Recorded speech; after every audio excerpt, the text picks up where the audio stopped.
ప్రేమ పుట్టడానికి ఒక్క క్షణం చాలంటారు.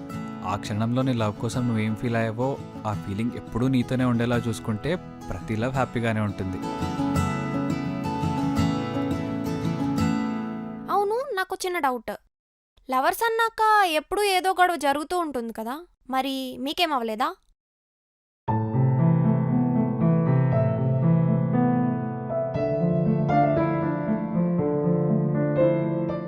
ఏంటమ్మాయి, ఏమైందని ఇప్పుడు? మాట్లాడకు నాతో. సరే మాట్లాడిన అదే బెస్ట్. కొవ్వు కదా నీకు, అలానే అంటావు. అరే ఇప్పుడు చిన్నపిల్ల బిహేవ్ చేయకు. ఏమైందని? ఈవినింగ్కి బుక్ చేశా కదా. టికెట్స్ దొరకకపోతే అట్లీస్ట్ బ్లాక్ లో అయినా తీసుకోవాలి, అంతేగాని ఇలా మూడ్ ఆఫ్ చేయొద్దు. నా favourite hero movie release first day రోజు చూస్తా, నీకు తెలుసు కదా. తెలుసు. అయితే ఏంది ఇప్పుడు? అయితే ఏంటా? ఆ, ఛీ, వేస్ట్ అసలు. ఒక రొమాంటిక్ గా ఉండడానికి రాదు, గర్ల్ ఫ్రెండ్ ఎలా చూసుకోవాలో తెలీదు. అసలు నీకు చెప్పే బదులు ఒక్కదాని థియేటర్లో కూర్చొని చూసుకున్నా అయిపోయేది.